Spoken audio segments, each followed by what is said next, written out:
So many people know Kevin Powell from his time as part of the original cast of The Real World, but he's also made a name for himself in journalism, writing about politics and race and music, interviewing some of the most pivotal artists and personalities of our time.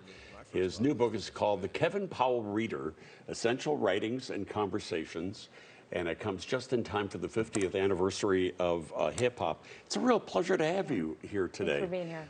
Such a fan because you're such a chronicler of the times that we've been living in over the past several decades. I feel very blessed. I used to have hair, as I just saw.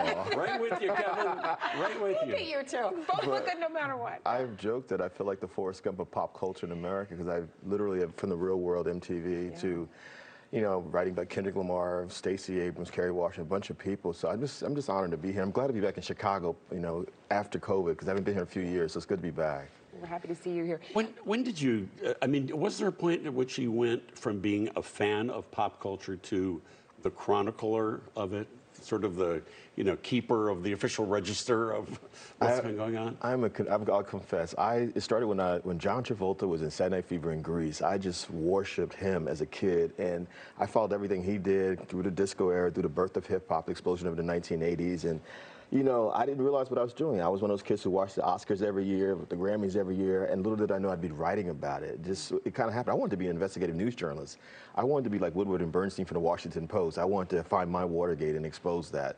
But I was literally there at the beginning of the 90s, and Quincy Jones started Vibe magazine. I know Quincy had lived in Chicago at a certain point, and the rest is history. And Vibe was a blessing because it was a rapper no one knew at the time named Tupac Shakur. Yeah. I ended up doing 3 cover stories on, and we know what Tupac became like hip-hop's Elvis, basically. Yeah. So. And you guys connected through Real World, right? He was it's crazy. Yeah. I was a fan of his because I saw him in his first movie, Juice. Yeah. And we met in Atlanta, and Tupac saw me. He said, I'm a fan of yours. So that's how it started. That's how it started. So he trusted me as a journalist because he saw me on MTV.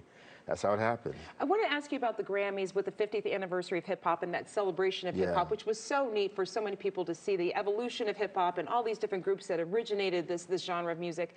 What did you think about it, and was there anybody that you wish you had seen out there? I know there's just so many people, but is there anybody that you really wish you had seen on that stage? Oh my gosh, I was happy that it happened because, just like people forget that it was a time when people didn't like rock and roll, they didn't like jazz music. Yep. And so we need to understand, hip-hop is what, what Bob Dylan, Joni Mitchell, the Beatles, Elvis, Chuck Berry, all those folks gave to rock and roll. Hip-hop has touched so many lives. I mean, if you use terms like diss or I'm good, that's out of hip-hop, you know what I mean? It's in fashion, it's literally everywhere. And certainly just like other art forms, there's been problems because we have to talk about the gender issue, sexism, of course. We got to talk about, what happened to Megan Thee Stallion, which I'm glad she got justice for that case, being shot, because there's no justification for that. But the fact that it's here, and Chicago actually has a connection to hip-hop. Dr. King, when he was living here for a little period in the 1960s, he was talking about economic justice and poverty. It was the same working class people who created hip-hop in New York City. And so I always tell people there's an overlap between the civil rights movement and the hip-hop creation of hip-hop. And so it's just, common. Chicago, Grammy winner, Oscar winner, Cardi B selling millions of records. Pac, literally, I'm working on, my next book is about Tupac Shakur biography. I mean, literally, he is a multi-generational, multicultural star. And so when you think about the Grammys, I actually think about the people who are not here. Yeah.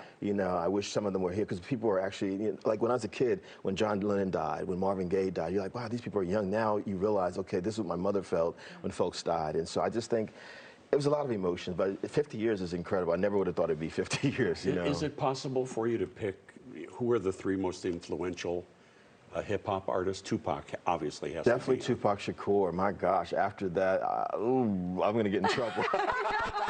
And who's your favorite child also?